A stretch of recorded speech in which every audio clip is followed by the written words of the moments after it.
पेड़ पौधों में उस दिन जो हम लोगों ने खाद वगैरह डाले थे ना माली बुक करके, इतना फ़ायदा हुआ। देखिए ये सारे गमले में कितने सारे छोटे छोटे पौधे निकल के आए हैं।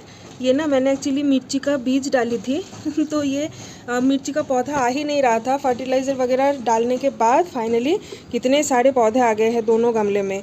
तो अभी तो जैसे थोड़ा थोड़ा बड़ा भी हो गया है ना, तो इसको अभी शिफ्ट करना है कोई दूसरे पौधे में। और देखिए आज कितना अच्छा एक बड़ा सा रेड कलर का हिबिस्कस आया है।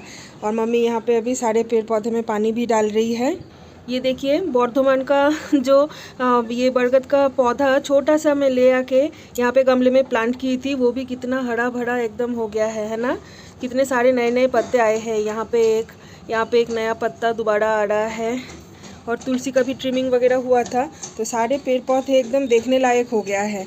सच बोलूँ तो ये फर्टिलाइज़र स्प्रे और जो फूल आने के लिए जो एक छोटा छोटा दवाई था, इतना इफ़ेक्टिव है कि मैंने सोचा भी नहीं था कि बिग बास्केट से इतना अच्छा प्रोडक्ट कुछ हमें मिलेगा, जिसकी वजह से ना पेड़ पौधे सारे दोबारा एकदम हरे भरे हो गए हैं। देखिए हर एक पौधे में कलियाँ आ गई है, बीच में कलियाँ आना भी एकदम बंद हो गया था। ये देखिए ये जो सादा टॉगोर है ना, इसमें भी ढेर सारे कलियाँ आ गई है। और हिबिस्कस वगैरह में तो डेली 2-3 करके हिबिस्कस भी आ रहा है। लास्ट 1-2 दिन पहले तो एक पौधे में 4 या 5 हिबिस्कस भी आया था। अब देख सकते हो सारे पौधे में कितने सारे कलियाँ आ गए हैं। ये जो बेली फूल है, बेली फूल में भी कितने सारे कलियाँ आई है। और मम्मी अभी यहाँ पे कर रही है ब्रेकफास्ट की तैयारी। आज एक्चुअली हम सब लोग थोड़ा लेज़ी फील कर रहे हैं, उठे भी है थोड़ा लेट। तो मम्मी ने बोला कि क्या खाना है बताओ, तो मैंने बोला सिंपल सा आज छातू मुड़ी ही बना लो, यही खा लेते हैं। छातू मुड़ी तो हमारा फेवरेट है, आप लोगों को पता ही है। मुझे तो बहुत ही अच्छा लगता है छातू मुड़ी खाना, मम्मी को भी पसंद है। तो हरी मिर्ची, प्याज, थोड़ी सी मिक्सचर, नमक, सरसों का तेल सब कुछ डाल के, सत्तू भी डाल दिया है मम्मी ने। अभी थोड़ा सा पानी डाल के इसको अच्छे से मिक्स कर लेना है। और छातू मुड़ी के साथ हम लोग खाएंगे खीरा। तो मम्मी ने यहाँ पे खीरा भी काट ली है। तो चलिए अभी इसको मिक्स करते हैं और ब्रेकफास्ट कंप्लीट कर लेते हैं। सत्तू ना बहुत ही एक हेल्दी ऑप्शन है, पता है आप लोगों को। ब्रेकफास्ट वगैरह में अगर आप सत्तू खाना हैबिट में रखोगे तो बहुत ही एक हेल्दी ऑप्शन रहता है। यहाँ पे और एक सादा टॉगोर का पौधा है दूसरे बालकनी में। सादा टॉगोर तो यूजुअली विंटर के टाइम पे खिलती ही नहीं है, लेकिन देखिए खाद डालने के बाद कितने सारे कलियाँ इसमें आ गई है। और सच बोलूँ तो ढेर सारे फूल ऑलरेडी खिल भी गई है। मेरे पास पानी डालने के लिए तो एक कैन है जो कि ज्योत्सना ने मुझे गिफ्ट की थी, लेकिन मम्मी को उससे अनकंफर्टेबल फील होता है, तो मम्मी बाल्टी से ही यूज टू है, मम्मी बाल्टी से ही पानी डाला करती है। ওইটাতে দিলে না গাদাটাতে? अच्छा হলুদ ना, हमारे तो মনে হচ্ছিল। यहाँ पे देखिए जो गेंदा ऑटोमेटिकली तुलसी के पौधे में आया था ना, वो इतना बड़ा भी हो गया है। इसका ट्रिमिंग भी हुआ था बीच में, एक दिन पापा ने ट्रिमिंग कर दिया था।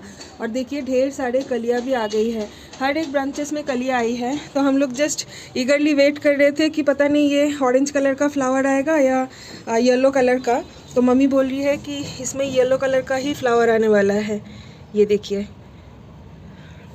चलिए बस और 2-3 दिन में ही खिल जाएगी ये वाला फूल। उसके बाद मैं अपडेट दूंगी कि कौन से कलर का फ्लावर आया है। और धूप तो बहुत ही बढ़िया आई है, एकदम सनी सनी वेदर है, बिल्कुल भी क्लाउडी नहीं है आज। मस्त ठंडी ठंडी हवा भी चल रही है बीच बीच में, अच्छा वेदर है all over. Fresh to home से 2-4 बार मछली लेके ना हम लोग एकदम फ़ैन बन गए हैं, इतना फ्रेश मछली आती है। तो इससे पहले भी एक दिन कोई फ़िश यानी कोई माछ हम लोग ऑर्डर किए थे फ्रेश टू होम से, बहुत अच्छा आया था, प्राइस भी ठीक ठाक ही था। तो कल रात को मैंने ऑर्डर कर दिया था पापदा फ़िश, नोटिफिकेशन आया था कि पापदा एकदम देसी पापदा जो होता है ना वो आया है फ्रेश टू होम में। तो मैंने यहाँ पे आधा किलो पापदा ऑर्डर कर दिया है। और ट्रस्ट मी इतना अच्छा है ना क्वालिटी वाइज और साइज़ वाइज भी। देखिए ये ना देसी है, जिस वजह से इसका साइज़ जो है ये एकदम प्रॉपर है। अगर हाइब्रिड होता ना तो बहुत बड़ा साइज़ का होता। तो यहाँ पे आधा किलो पापदा फ़िश में 10 पीस मछली आई है। तो आज यहाँ पे 6 पीस अभी मम्मी बनाएगी लंच के लिए। 6 पीस यानी हमारे दोनों टाइम का हो जाएगा, लंच और डिनर मिला के। और यहाँ पे बाकी 4 पीस मैं रख दूँगी फ्रिज में, ये हमारा कल बन जाएगा। बहुत ही अच्छी डील में बहुत ही फ्रेश अच्छी क्वालिटी का फ़िश मुझे मिल गई है फ्रेश टू होम से। तो मैं तो आप लोगों को हाईली रिकमेंड करूँगी कि आप लोग फ्रेश टू होम से मछली वगैरह आराम से मंगवा सकते हो। पहले ना मेरा भी गलतफहमी था कि ऑनलाइन से नॉनवेज मंगवाएंगे तो अच्छा क्वालिटी का नहीं आएगा, क्योंकि इससे पहले एक्सपीरियंस मेरा ख़राब था। लेकिन आजकल फ्रेश टू होम का एक्सपीरियंस बहुत अच्छा है, साइज़ काफ़ी अच्छा है ना। तो 1 या 2 पीस अगर खाएंगे चावल के साथ तो एकदम पेट फुल हो जाएगा। आज होगा इस रूम का डीप क्लीनिंग। तो मम्मी ने यहाँ पे गद्दा वगैरह सब कुछ हटा दिया है और धूप में डाल दिया है। और एक दूसरे बालकनी में मैं आपको दिखाती हूँ, ये देखिए, तोशक बोलते हैं इसको ना हम लोग बंगाली में। तो यहाँ पे धूप आती है अच्छे खासा। कल भी मम्मी डाली थी इसको धूप में, तो कल यहाँ पे नीचे बिछाए थे हम लोग, लेकिन नीचे अभी ना सुबह के टाइम पे इतना ज़्यादा धूप आई नहीं है, तो मम्मी ने ऊपर ही रख दिया है। बाद में इसको नीचे बिछा के अच्छे से धूप दिखा देगी। और उस रूम का होगा आज डीप क्लीनिंग, और रीज़न भी बताएंगे आप लोगों को डेफिनेटली। तो ये देखिए, नीचे जो यहाँ पे एक बास्केट है ना, इसमें मेरा एक्स्ट्रा ग्रॉसरी रहता है बेड के नीचे, क्योंकि इतने सारे ग्रॉसरी, अभी जैसे घर पे लोग भी ज़्यादा है तो ग्रॉसरी भी थोड़ा ज़्यादा मंगवाना पड़ता है।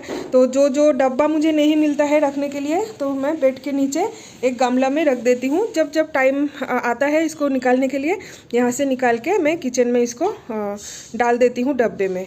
तो इस रूम का अच्छे से डीप क्लीनिंग होने के बाद, सजाने के बाद मैं आप लोगों को दिखाऊंगी। आज शायद लगभग 12 से 15 दिन बाद मैंने आज कैमरा ऑन कर लिया है व्लॉग बनाने के लिए। लास्ट 10-12-15 दिन से मैंने कुछ भी व्लॉग नहीं बनाई।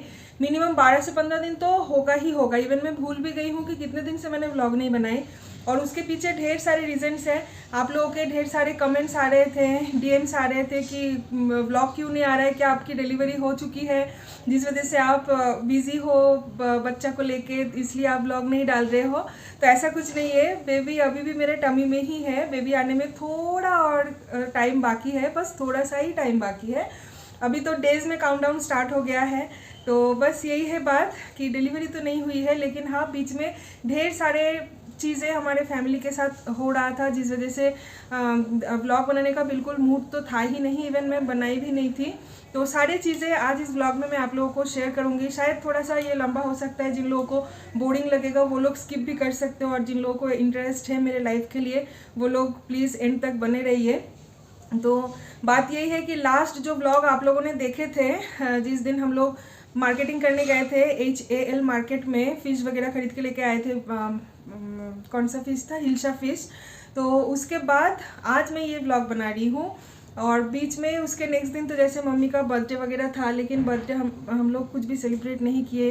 उसका रीज़न भी मैंने लास्ट व्लॉग में नहीं बताया था। एक्चुअली मम्मी का तबीयत भी ख़राब था, पता है, मम्मी को फीवर वगैरह हो गया था। पहले तो बहन को हुआ, उसके बाद सौरभ को हुआ, फिर मम्मी को हुआ। तो वो सब कुछ तो था ही। उसके नेक्स्ट दिन ही था पापा का सर्जरी, ठीक है। तो ये सारी चीज़ें मैंने कुछ भी व्लॉग में शूट नहीं किया, क्योंकि मुझे लगा कि ये सारे मैं कंटेंट मतलब मेरे चैनल पे मैं डालूंगी ही नहीं कंटेंट के हिसाब से। तो पापा का चेकअप था बैंगलोर में। पापा चेकअप करने के लिए ही बेसिकली आए थे बैंगलोर, और डॉक्टर ने बोला था कि पापा को एक सर्जरी की ज़रूरत है। वैसे जब लास्ट टाइम भी पापा आए थे ना बैंगलोर, उस टाइम पे ही डॉक्टर ने बोल दिया था सर्जरी के लिए। तो हम लोग प्रिपेयर्ड थे कि पापा का इस बार सर्जरी होने वाला है। तो पापा आए और फिर सर्जरी का दिन फिक्स हुआ। फिर सौरभ पापा को लेके 3 दिन तक हॉस्पिटल में ही था। पापा का सर्जरी वगैरह हुआ बहुत ही अच्छे से। पापा का कुछ वास्कुलर सर्जरी बोलते हैं शायद, तो नर्व का बेसिकली एक कुछ सर्जरी हुआ है पैर में, दोनों पैर में ही। तो वो सब कुछ हुआ। हम लोग हॉस्पिटल गए थे पापा से मिलने। पापा फिर ठीक हो गए। रिकवरी होने के बाद पापा घर वापस आए, और फिर पापा घर भी चले गए हैं, क्योंकि घर पे भी हमारा कुछ ट्रेजेडी हो गया है। मेरा जो बड़ा वाला मामा था, बड़े मामा का डेथ हो गया है। तो मम्मी का यहाँ पे काफ़ी मन ख़राब था, और अनफॉर्चुनेटली वो डेट उसी दिन था जिस दिन मेरे पापा हॉस्पिटलाइज थे। मतलब जिस दिन पापा का सर्जरी था उसी दिन मेरे बड़े वाले मामा, यानी मेरे मम्मी का जो बड़ा भैया है, उनका डेथ हो गया है। तो काफ़ी दिन से मामा का तबीयत भी ख़राब था, बेड रेस्ट पे ही थे वो। इवन कुछ साल से ही वो बेड रेस्ट पे थे, एज भी हो गया था। तो आप समझ ही सकते हो, मम्मी यहाँ पे बैंगलोर में मुझे टेक केयर कर रही है। तो मम्मी वेस्ट बंगाल जाके मामा को लास्ट टाइम के लिए एक बार देख भी नहीं पाए। वीडियो कॉल में ही बस हम लोग देख रहे थे सब कुछ, कि वहाँ पे मामा को लेके शमशान घाट जाना हो रहा है, ये वो। तो वो सब कुछ देख के मम्मी बहुत ज़्यादा टूट चुकी थी, क्योंकि उसके अगले दिन ही जिस दिन मम्मी का बर्थडे था, उस दिन ही मम्मी को पता चल गया था कि मामा का तबीयत बहुत ख़राब है, कभी भी कुछ भी हो सकता है। तो मम्मी ने बोला कि नहीं, मुझे बर्थडे वगैरह इस बार आपको सेलिब्रेट नहीं करना है। तो यही था मम्मी का इस बार बर्थडे सेलिब्रेट ना करने का रीज़न। तबीयत भी ख़राब था, मन भी ख़राब था, इन सारी चीज़ों के बीच में। तो पापा फिर बीच में चले गए वेस्ट बंगाल वापस, क्योंकि वहाँ पे मेरे बड़े मामा का डेथ हुआ है। और वहाँ पे भी किसी को तो चाहिए ना हमारे घर से, मतलब मम्मी तो यहाँ पे मुझे देखभाल कर रही है, तो पापा एटलीस्ट वहाँ पे जाके संभाल सकते हैं। और पापा का ऐसा कुछ रेस्ट्रिक्शंस है नहीं कि पापा चल नहीं सकते, उठना बैठना नहीं कर सकते, ऐसा कुछ नहीं है। रोबोटिक सर्जरी है तो same day procedure kind of ही है, लेकिन पापा को हम लोग थोड़ा एक्स्ट्रा ऑब्जर्वेशन के लिए 2-3 दिन तक हॉस्पिटल में रखे थे, डॉक्टर ने भी सजेस्ट किया था, दैट्स इट। तो सौरभ भी बीच में चला गया है घर। परसों एक्चुअली सौरभ वेस्ट बंगाल गया है क्योंकि मेरे सासू माँ आने वाली है कल। मेरे डिलीवरी के तो बस और कुछ ही दिन बाकी, जैसे मैंने आप लोगों को बताया, तो मेरी सासू माँ भी उस टाइम पे हमारे साथ ही रहेगी। तो सासू माँ तो अकेला आ नहीं पाएगी ना वहाँ से, इसलिए सौरभ गया है मम्मी जी को वेस्ट बंगाल से बेंगलोर लाने के लिए, क्योंकि मम्मी जी को भी मन है ना कि डिलीवरी में मम्मी जी हमारे साथ रहेंगे। उनका काफ़ी दिन का शौक था, नाती नातनी जो भी होगा मम्मी गोद में लेके खेलेगी, तो यही सब कुछ। तो सौरभ और पापा दोनों एक साथ ही वेस्ट बंगाल चले गए हैं, और फिर पापा चले गए हैं हमारे होम टाउन, सौरभ चला गया है उसके घर, और मम्मी को लेके आज वो लोग रवाना भी हो गए हैं वेस्ट बंगाल से, ट्रेन से आ रहे हैं दुरंतो एक्सप्रेस से। तो कल शाम तक वो लोग घर वापस आ जाएंगे। और भी बीच में काफ़ी सारी चीज़ें थे जो कि मतलब सारी चीज़ें तो और ब्लॉग में शेयर करना नहीं होता है, तो बहुत सारी चीज़ों को लेके हम लोग लास्ट कुछ दिन से इतना ज़्यादा डिस्टर्ब थे ना। पापा का सर्जरी मैंने कुछ भी व्लॉग नहीं बनाया क्योंकि मूड ही नहीं था। फिर बड़े मामा का भी डेथ हो गया, फिर पापा थोड़ा रिकवर करने के बाद 10 दिन में ही पापा एकदम घर चले जाने के लिए डिसीजन ले लिया कि नहीं मुझे जाना है, डिलीवरी से पहले शायद पापा दोबारा आ जाएंगे बेंगलोर। फिर सौरभ भी घर चला गया मम्मी को लाने के लिए। मैं और मम्मी लास्ट 2-3 दिन से हम लोग घर पे अकेले ही हैं। तो इतने सारे चीज़ें होता है, मतलब आप लोग तो सिर्फ कैमरा में मैं जितना दिखाती हूँ, जितना बताती हूँ, उतना ही आप लोग देख पाते हो, जान पाते हो, लेकिन बैक ऑफ द कैमरा बहुत सारी चीज़ें ऐसा चलता है, ऐसा होता है, जो सारी चीज़ें सोशल मीडिया पे शेयर करूँगी सोच के भी नहीं किया जाता है। तो यही है कुछ वाइटल रीजंस जो कि मैंने आप लोगों को बता दिया कि लास्ट कुछ दिन से व्लॉग मेरा नहीं आ रहा था। क्यों? मेरा तबीयत एकदम ठीक है, डोंट वरी। मैं कम्युनिटी पोस्ट भी डाल रही थी ना बीच बीच में कि हाँ सब कुछ ठीक है, सही जा रहा है, आप लोग टेंशन मत कीजिए नाल। तो यही है, मैंने सोचा कि क्यों ना, जब आज मैंने कैमरा उठा ही लिया है तो फाइनली काफ़ी दिन बाद मेरी दिल की बात आप लोगों तक पहुंचा ही देते हैं कि क्यों इतने दिन से मैंने व्लॉग वगैरह नहीं बनाया था, क्योंकि फैमिली में काफ़ी सारी चीज़ें चल रही थी। आई होप कि आप लोग समझ पा रहे होंगे। तो नमक हल्दी से यहाँ पे मैरिनेट हो गया है मछली, और अभी ये जाएगा कढ़ाई में। पापदा फिश थोड़ा सा फटने का चांस रहता है, मतलब मेरे हाथ से तो एक बार पापदा फिश बहुत ज़्यादा फूटा था ऑयल में, लेकिन मम्मी बोल रही है कि नहीं पापदा फिश इतना ज़्यादा फूटता नहीं है, बट स्टिल बी केयरफुल। और यहाँ पे मैंने पेस्ट बना लिया है सरसों और खसखस का, हरी मिर्ची डाल के। मम्मी आज बनाएगी पापदा फिश का ये रेसिपी, सोर्से बाटा दिए झाल। बेसिकली सिर्फ सोर्से बाटा नहीं है, यानी मस्टर्ड सीड्स ही नहीं है। हाँ, अगर ऑयल छूटता है ना तो फिर ऐसे ढक के पापदा फिश को फ्राई करना पड़ता है। तो पापदा फिश का ये रेसिपी आज मम्मी बनाएगी, जैसे मेरे बेबी शावर में बना था ना वो वाला एकदम रेसिपी आज मम्मी बनाएगी, पापदा सोर्से झाल। तो यहाँ पे देखिए मैंने मिक्सी में पेस्ट बना लिया है, हरी मिर्ची, सरसों और खसखस। तो इसी के साथ ही बनने वाला है आज पापदा फिश। मेरे बेबी शावर में भी पापदा फिश का सेम टू सेम यही रेसिपी बनी थी। और आप लोग शायद सोच रहे होंगे कि पीछे ये पानी का जार क्यों है, क्योंकि हमारा आरओ दोबारा ख़राब हो गया है, मतलब फ़िल्टर चेंज करना पड़ेगा। तो सौरभ आएगा ना उसके बाद ही इसका फ़िल्टर चेंज हो पाएगा, जिस वजह से अभी हम लोग 2-3 दिन के लिए ये कैन वाला पानी ही पी रहे हैं। तो आज का मेनू क्या है फिर? दाल, पापदा माছের সরষে দিয়ে ঝাল, बड़ा भजा, बस, और चावल। लौकी डाल के आज दाल बना रही है मम्मी। लौकी डाल के दाल ना मुझे बहुत अच्छा लगता है, और घर पे लौकी भी था तो मम्मी ने बोला ठीक है चलो आज लौकी से ही दाल बनाते हैं, हेल्दी भी होता है। हाँ, मूंग का दाल लौकी डाल के, साथ में यहाँ पे मसूर का दाल भी मम्मी ने बॉईल करके रखी है। मसूर के दाल का ही बनेगा पकौड़ा। ये देखिए प्याज, हरी मिर्ची और धनिया पत्ता सब डाल के ये मसूर दाल का पकौड़ा बनेगा। साथ में पापदा फिश का सोर्से बाटा दिए झाल बनेगा। That's it. और चावल, सिंपल सा लंच।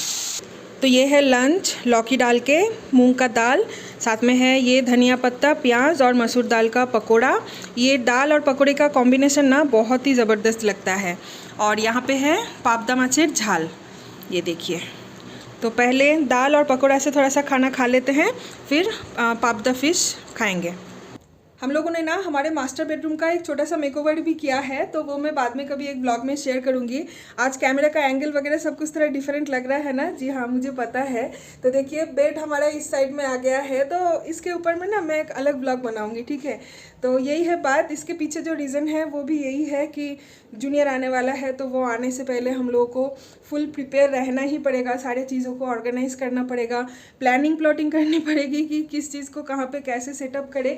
क्योंकि अभी तो ये बेडरूम सिर्फ मेरा और सौरभ का था, अभी ये किसी और से भी हमें शेयर करना पड़ेगा, है ना। तो थोड़ा सा इधर उधर तो करना ही पड़ेगा सारे चीज़ें को, ताकि उसके लिए भी जगह बनाना पड़ेगा ना हम लोगों को। उसके कपड़े, उसके सामान, सब कुछ तो चाहिए। जैसे कि मैंने आप लोगों को बताया कि अभी टाइम बहुत ही कम है, तो अभी से अगर धीरे धीरे ये सारा काम स्टार्ट नहीं करूँगी तो फिर बाद में जाके बहुत दिक्कत होगा। तो इसलिए अभी से ही हम लोग थोड़ा थोड़ा करके हमारे मेंटल और फिज़िकल सारे चीज़ों के साथ साथ रूम वगैरह सारे चीज़ों को थोड़ा सा ऑर्गेनाइज कर रहे हैं, मेकओवर कर रहे हैं, ताकि जो जूनियर जो आने वाले हैं उसको कहीं से भी किसी भी एंगल से थोड़ा सा भी तकलीफ ना हो।